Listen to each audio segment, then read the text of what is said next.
Since the dawn of the GAA in 1884, the telling of its stories have been just as important as the sports.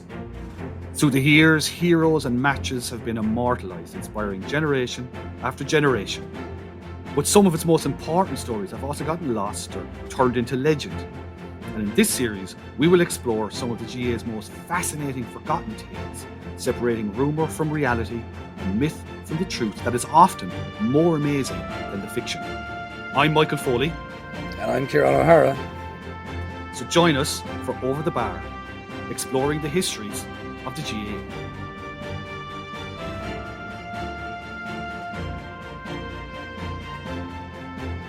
Fáilte. Hello and welcome everybody to the latest edition of Over the Bar, the Gaelic Games history podcast. Mick, we're back on jerseys. You've had another little one of your Twitter machine polls. Yes, I have. And it was actually quite close. Well, closer than I expected. I pitted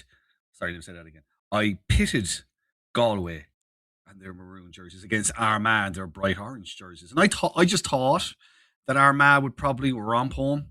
But I have to say, there was a fair old rump of Galwegians or maroon interested people who kind of thought, yeah, I know where Galway came from. But in the heel of the hunt, Armagh came out on top. So, yeah, in our quest to try and explain the story behind every single county jersey there is out there, Armagh is our next stop. Love GAA history? Then you love going deeper with Over the Bar's Cordia Club membership. For just €5 a month, you'll get exclusive member-only episodes and series, early ad-free access to the main podcast, plus detailed show notes, a newsletter, and the chance to have your questions answered. Join Michael Foley and Ciaran O'Hara as they uncover the stories, the legends, and the questions that shaped our games. Don't just listen, be part of the club. Join now at overthebar.club. And as if in this tight poll they came out in a penalty shootout. How appropriate. Well, I mean, we didn't know how appropriate this would be. And I'm going to be very, very bold now and say I don't think they know in Armagh either. Well, I don't think many people in Armagh know how appropriate it is for us to be talking about the Armagh jersey in this year of all years. Because 2026, Ciaran, is the centenary of the first time that Armagh wore an orange jersey. So here we are. I mean, who knew? I certainly didn't know starting out in this. Way hey, people. We have an Over the Bar exclusive. McKeever Sports, how do you not have the commemorative jersey on sale? I know. And we will want a piece. We will want a piece of this if it ever comes to fruition. I see commemorative jersey opening round of the Ulster Football Championship. And if I see that happening, I can tell you what. Our people, in fact, Ciaran, our people will be on to their people. Yeah, we won't. No, probably not. We don't have a leg to stand on.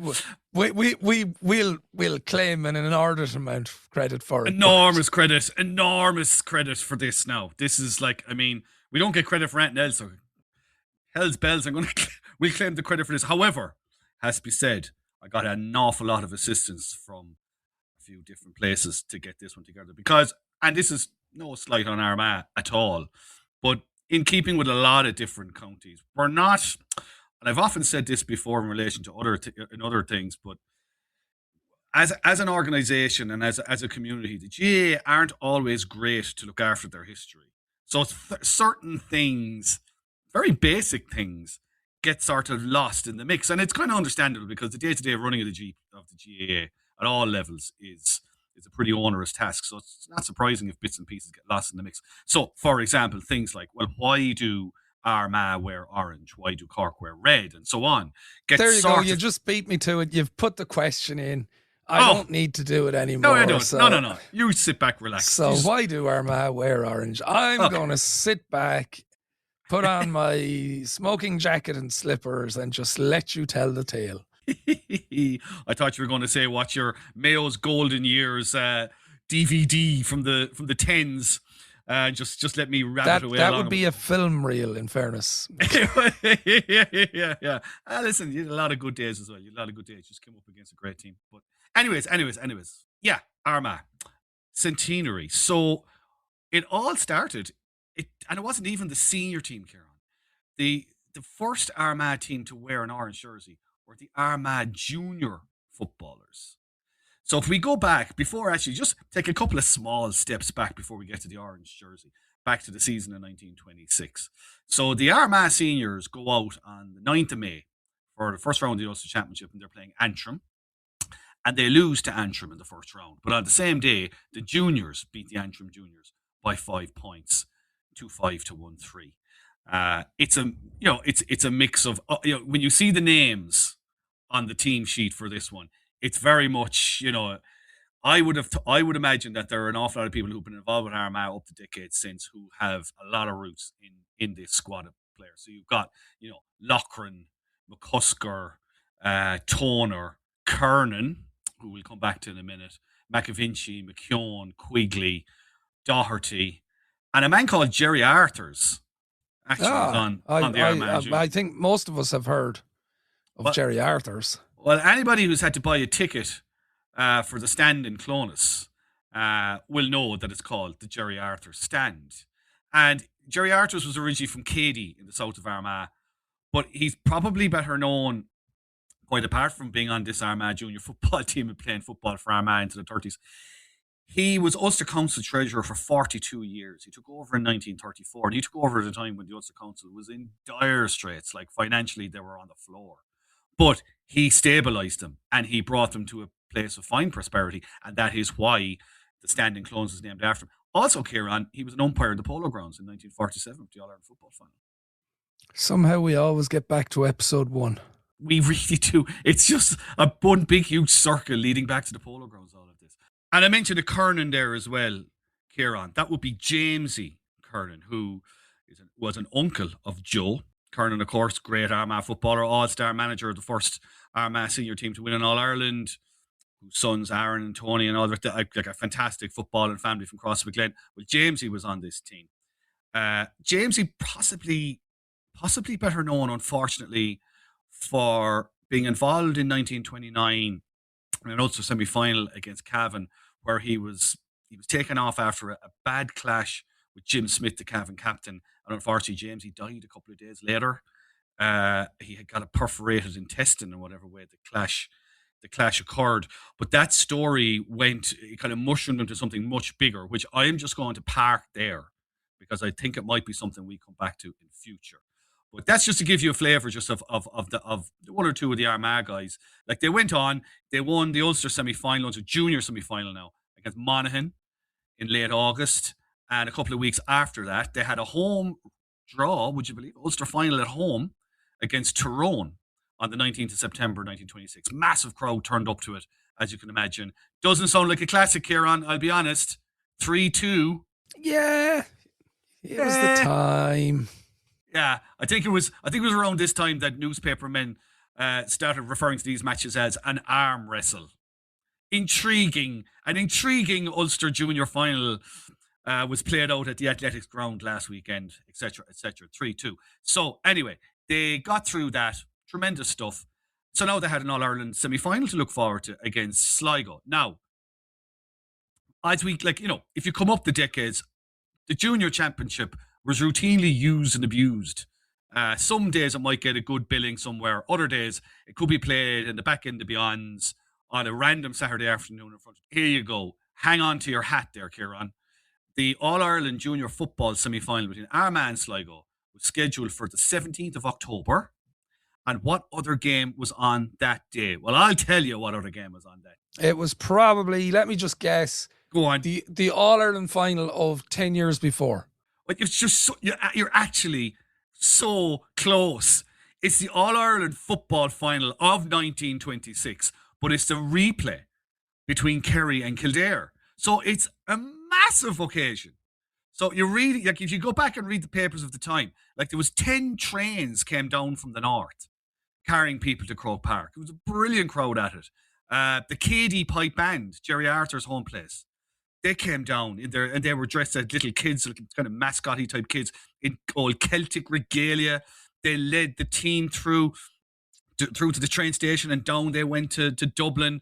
As a matter of fact, the Katie Pipe band played, in Croke Park, kind of in the old Artane band role on the day with another band from Killarney before the All Ireland Senior Final. This was fantastic, So this, I would talk here now. I'm open to be corrected on this one. Whether it was the first time that Armagh played in Croke Park, my gut feeling is it probably wasn't, but I would be fairly safe, I think, in saying that this is comfortably the biggest crowd any Armagh football team has ever played in front of. There's over 30,000 at the game. So it's a major, major event. Now, when you're getting ready for a major event like this, they already had the Katie Pipe band coming down in their lovely Celtic gear. They had all the bells and whistles, a big crowd coming down after them, all the rest of it. What else could they do to mark the occasion, Ciaran? What's the obvious thing that they could do? Not a media night. I'm thinking release a record. Oh, that'd be good. That would have been good. Them, do you know what they should have had? And the Katie Pipe band, or get commemorative T-shirts made for sale. Oh, so close. Do you know what they should have had? And what they probably did have was a good old-fashioned Ulster GA chat night. I'm sure Joe Brolly's great-granddad was down in Armagh City on the Wednesday night before it with, Jarlath Burns' great-granddad and a couple of others. Adrian Logan's great-granddad was down emceeing, and they probably had a great old night of it below, joshing and wondering how they're going to get on this All-Ireland semi-final against Sligo.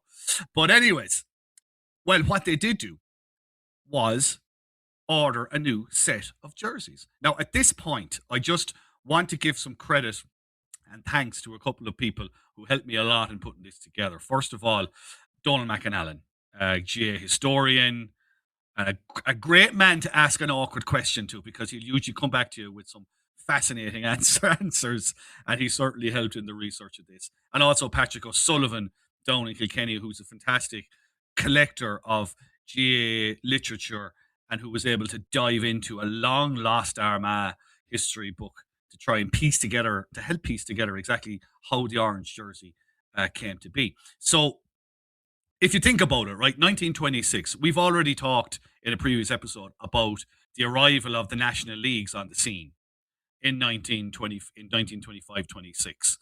There are more county boards now properly affiliated and getting very organised. And up to this point, as we know, a lot of counties had still been using club colours, but that's dying out as well really now.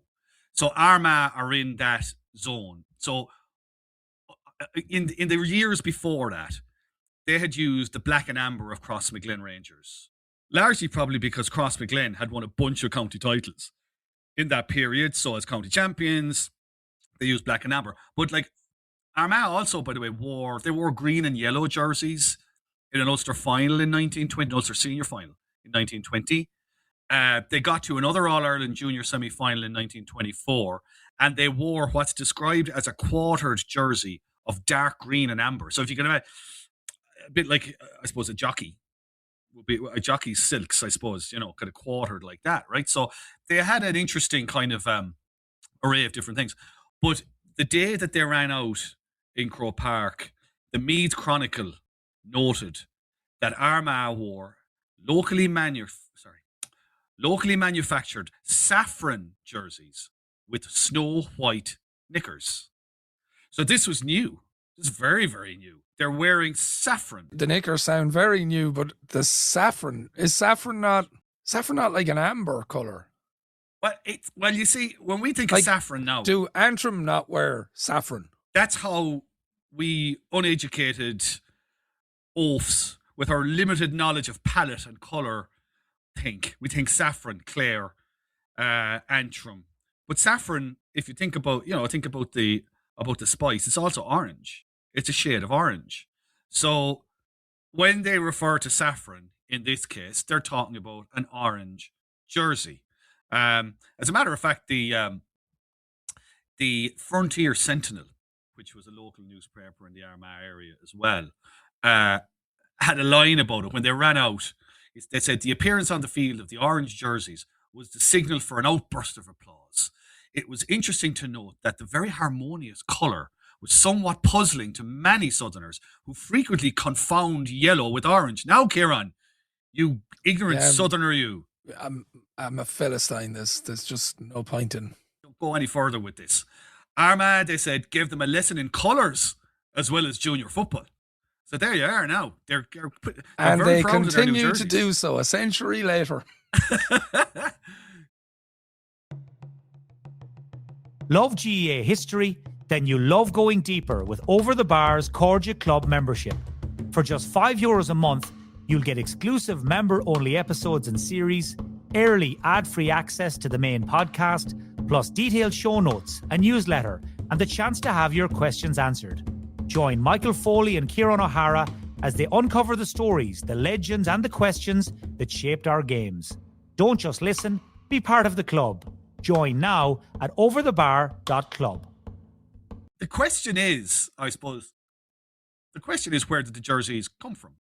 And for many years, it's been a kind of a standard answer that the jerseys were knitted by the Poor Clare nuns of Omeath in County Louth.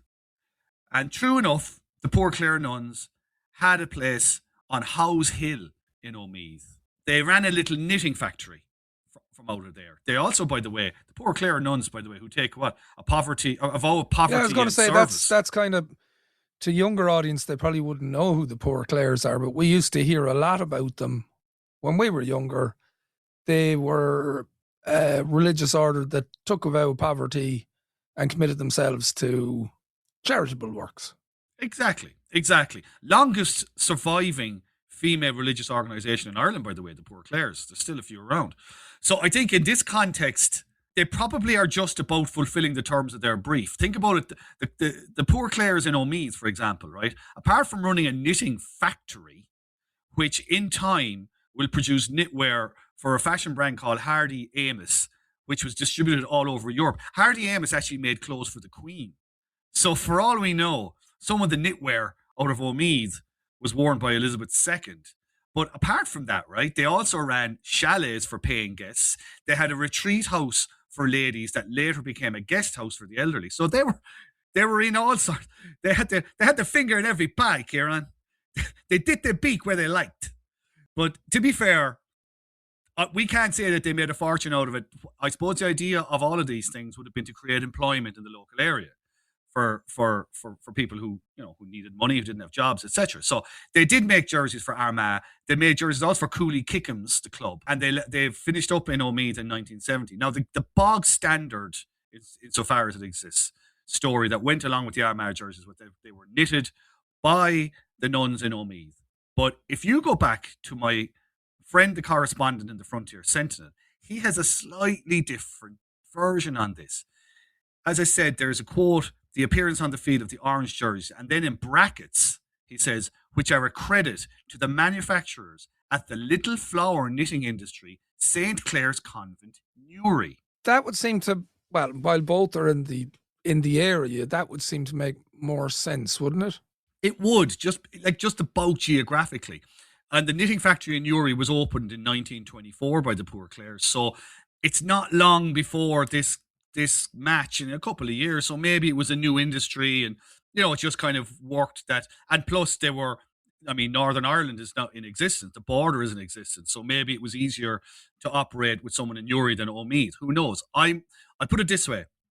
This is such a new story in the sense that there is not a definitive version of where Armagh got their jerseys from that has been passed down the generations and nailed down. What I'm going to say is, I think on the balance of probability, the jerseys for the 1926 All-Ireland Junior Football semi-final, the first time Armagh wore orange or saffron jerseys, were probably made in Newry. But I do think that there's a very, very strong chance that the Poor Clares in Omeath also knitted jerseys for Armagh at some other stage along the way. Like, there's a fair degree of confusion, because even in the Frontier Sentinel, on the same day that they were reporting on the All-Ireland Junior semi-final, there's a really nice picture of the team. But when you colorize that, and there is a colorized version of it in existence online, they seem to be wearing blue jerseys. Now, there are two lads wearing very faint, possibly orange, saffron-looking jerseys, to be honest. So, where the blue jerseys came from, no idea. But we can be pretty confident that the jerseys they wore at Croke Park were definitely orange, probably made in Newry. The other thing that we can be sure about, by the way, is that they completely upturned the team by the time they got to the All-Ireland semi-final. So compared to the jerseys now, or the Armagh County Board? the Armagh County Board Selection Committee, I'm thinking that because the seniors were gone out of the championship and because they'd now got to an All-Ireland semi-final, maybe they went, we're just going to pick a really serious team. So there's 10 changes from the first round team. The team that beat Antrim way back at the start of the season. By the time they get to Croke Park, there are 10 changes. So I have the names and the clubs. And for You're going to hate me for asking this. One. Was it to do with eligibility at the time? Like, how were you deemed eligible for the junior team as opposed to the senior team at the time? I mean, I do hate you. and you might remember what I said a little while ago in advance of this question. Let's just go with it. Let's just cruise along, okay? I have no idea. I can only imagine that if you're out of the senior championship and it's knockout, you're not going to be playing senior championship again. So maybe that makes you eligible to play junior championship if you can. I have no idea. I'm, again, completely open to our listeners here to wrap me on the knuckles and explain exactly why Armagh and Sligo did the same, by the way, absolutely filled their team with players who presumably had played senior as well. So the first team to wear orange for Armagh was Henry Linus from Armagh Harps, Tom McCreesh from Cullival, Eugene Hanratty from Crossmaglen, Jay Vallely from Armagh Harps, Francis Tower from the Harps, Henry Cumisky from Crossmaglen, James McGuire Forkhill, Jack Corrigan Armagh Harps, Jerry Arthurs from Cady, Jack Donaghy from Crossmaglen, Frank McAvinci Armagh, James E. Kiernan from Crossmaglen, P. Connolly from Forkhill, Edward Toner from the Harps, and John McCusker from Crossmaglen. So, it's worth mentioning their names. So 100 years later, that these are the first guys to wear orange for Armagh. The game itself, Armagh were 3 points up at half-time. It ended up 4 points to 1-1, Ciaran. Another arm wrestle. But there was a lot of very... starting to question how good these forwards are. Yeah, questions have to be asked. However, the reports of the game suggested it was a fine old match, and Sligo really put it up to them once they, managed to get 2 scores. So that was that, okay? A draw. Replay a month later in Breffni Park in Cavan. Again, a curtain raiser, this time to an interprovincial game between Ulster and Munster. And this time, Armagh were not messing around. They crushed Sligo. They scored 5 goals, and they absolutely battered them, as they say. Now, you're probably wondering, that's great they got to an All-Ireland final, but, they got to play somebody, right? That's normally what happens in a final. On the other side, we've got 2 giants of the game, Ciaran, Kerry and Dublin. Sitting on the other side, about to play a couple of weeks after that replayed game in Cavan. But there's a problem. You remember what time this is? We're 1926. We're a couple of years out from the Civil War. The country has kind of returned to stability, but it's not really settled, shall we say. We have touched on this, I think. Would this be to do with internment? Yes, it would. It absolutely would. So, what happened was, there was a raid on the Castle Island Garda Síochána barracks by the IRA. And this was kind of part of a wider sort of, series of assaults by the IRA around the country that the Free State government felt they had to clamp down on. They had just about enough of this stuff now from the guys who had rejected the treaty. So they detained over 100 IRA men nationwide. One of the IRA men in Kerry that they detained was John Joe Sheehy, who had actually captained Kerry to win that All-Ireland title on the same day that Armagh played Sligo in Croke Park. Now, in response to Sheehy's arrest, there was uproar in Kerry GA circles. The Tralee District Board, with this All-Ireland Junior semi-final coming up, said, we're not releasing any players to play for Kerry in protest at this arrest. The Kerry County Board were sympathetic, so they said, we will actually withdraw from the game. The match was awarded by the GA Central Council to Dublin. Dick Fitzgerald, the great Dick Fitzgerald, one of the first authors of a manual on how to play Gaelic football, if not the first, pointed out that the only reason the players weren't playing was because of Sheehy's arrest. So he pleaded for some kind of leniency. W.P. Clifford was the GA president at the time. He sympathised with Kerry, but he said, we're not allowing politics to get into our deliberations here. You haven't turned up to play a game. It's forfeit the game. Dublin, by the way, said, we're happy to refix the game. So it was kind of left floating and nothing happened for months. Nothing at all. And the next thing, all these IRA prisoners were released, including Sheehy. And in that moment, Dick Fitzgerald comes back to Central Council. And again, I'm not really sure what rule he's forming the basis of his argument on here. But he says that Central Council didn't have the power to suspend the Tralee players the way they did from playing for Kerry. And the GA, as we get the sense from the first encounter, were kind of sympathetic enough to the whole thing. So said, okay, we'll reinstate you. Dublin, do you still want to play that match? That game? And the Dubs went, yeah, all right. That's all right. Okay. So they got the band back together again. And on July 10th, 1927, Ciaran, nearly the Armagh lads are sitting around for ages with their new jerseys. I was about to say, do these jerseys now have mothballs? No, well, do you know what? They probably got to run out with the senior team now, because remember, we've got a National League, we've got an Ulster Championship, and an Ulster Junior Championship that's ongoing in 1927. So the Dubs play Kerry below in Waterford and the All-Ireland semi-final. And after all the ups and downs, the Kerry seniors are touring America. So any fringe guys who might have been able to play for the juniors aren't there. John Joe Sheehy's in America as well with seniors. So after all that, a lot of those guys aren't even there. The Dubs win 2-5 to 1-4. It's 3,000 people at the game. Job done. So our final now is Armagh and Dublin. 14th of August 1927 on the same bill in Croke Park as a Leinster football game between Kildare and the Dubs and the Offaly and Meath Juniors in the 1927 championship. About 10,000 people there. Armagh, in their wonderful saffron jerseys, absolutely smashed the Dubs. Like smashed them, Ciaran. 4-11 to 4 points. What a way to win an All-Ireland, huh? I'm telling you. And it is an enormously significant All-Ireland, Ciaran. For in any which way you want to think of it, because not only is it Armagh's first All-Ireland of any description, it is the first national title won by any Ulster county. And as we know, the border is now in place. So that All-Ireland Junior Football Trophy becomes the first inter-county national trophy to be walked across the border. How are these things not being commemorated? I know. This is enormous. So we have the centenary of the Armagh jersey this year. And next year we have the centenary of the first national title won by any Ulster county. And actually, I may be doing people a great disservice. Perhaps there are plans in place for 2027. But having been on the bus when Armagh won the Senior All-Ireland for the first time and crossed the border with them, it never struck me that this was a county board that weren't aware of their history. There were several deliberate actions taken on that journey home with Sam. It's certainly one of the most, and you were in Armagh City that night as well, it's one of the most memorable days of my life, is that Armagh homecoming. Definitely.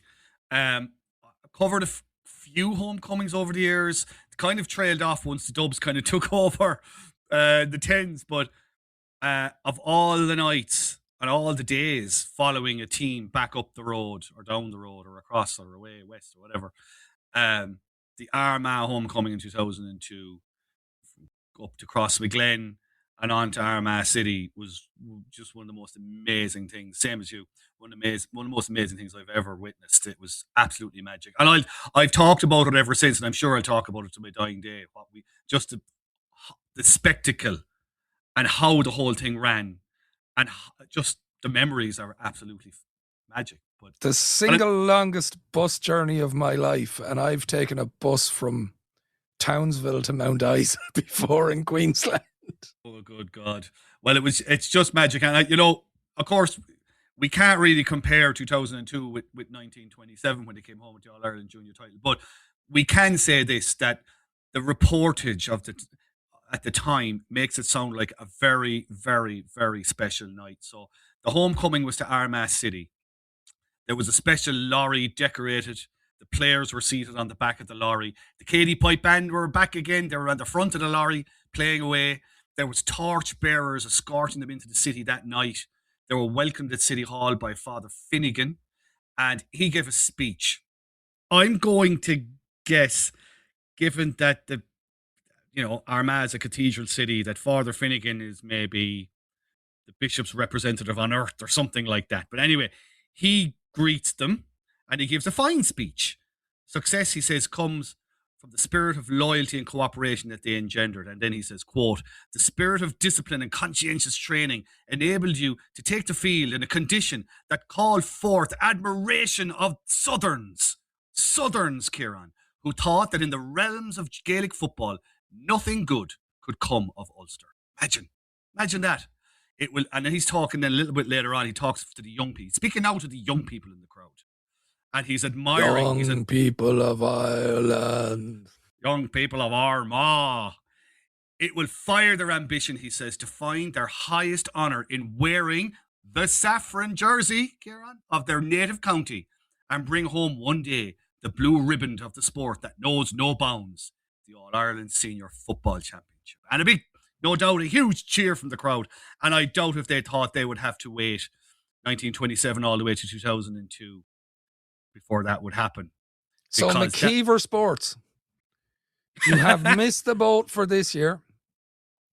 But for 1927, you can go with the centenary of the trip to Croke Park. You can do this. You can have a commemorative Armagh jersey of saffron next year.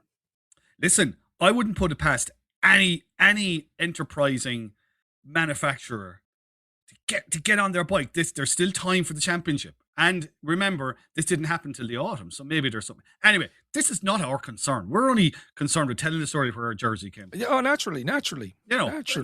That's all we're interested in here. This was a springboard, by the way, for Armagh, because they make 8 of the next 10 Ulster finals. Lots of these junior players feature. Unfortunately, this is at a time when we've discussed before, like that Ulster football typically was dominated by Cavan, Antrim, Monaghan. And it continues to be dominated by Cavan, Antrim and Monaghan. Armagh can't get out from underneath them for another while yet. What a way to introduce the orange jersey to the world. On the day of an All-Ireland football final, playing your own All-Ireland junior semi-final. And it has become such a vivid sort of emblem of Armagh. I mean, of all the jerseys, we've already talked about Cork and Carlow. I mean, Armagh is right there. When you think of Armagh, you think orange or saffron, maybe from now on. Like they've worn lots of different kind of jerseys. I mean, 1948, they got to another All-Ireland junior football final in 48. They wore white jerseys for that. So, I mean, it's been a sort of a... Who were they playing in that? The Dubs. So I don't know why. No idea. Absolutely no idea. Maybe the knitters in Newry or Omeath just didn't quite hit the deadline when they needed it, and they just grabbed a white set of jerseys from somewhere. I've absolutely no idea. I'm not disparaging the poor Clares. Sorry. Again, listeners, just write your answers on a carrier pigeon and send them our way. Love GAA history? Then you love going deeper with Over the Bar's Cordia Club membership. For just €5 a month, you'll get exclusive member-only episodes and series, early ad-free access to the main podcast, plus detailed show notes, a newsletter, and the chance to have your questions answered. Join Michael Foley and Ciaran O'Hara as they uncover the stories, the legends, and the questions that shaped our games. Don't just listen, be part of the club. Join now at overthebar.club. I think it's a fantastic story. And the fact that it's the centenary this year, it's just really nice that we were able to pull a few strands together and tell the story just in time for the birthday. So happy birthday, Saffron Armagh jersey. That's all I can say to sign us off on this particular episode. Mick, that took a few more deviations than I expected. I have to say, when I see you put these polls up, number one, I go, why does he still bother with social media? Because I can't make decisions by myself, Ciaran. And number two, I kind of look at it and go, Galway or Armagh. But, yep, we've had a story, and I'm sure Galwegians, when we get to your jersey, there will be as enlightening and interesting a story behind the wearing of the maroon too, he says with gritted teeth. Oh, get over yourself. It'll be great. All right, Mick, that's where we'll leave it. For those of you in our Corja Club, our episode this week is on hurling and Gaelic football at the Olympics. You are going to want to listen to that one, I can tell you. For now, though, thanks as always for listening. Get on your listening applications. Find the bit where you can rate the shows. Give us a 5-star rating. Comment. If you feel very strongly that there should be a commemorative centenary jersey for Armagh, maybe drop the comments in there. And do share with all those Armagh fans in your life. Until next time, folks. Slán. Guramila.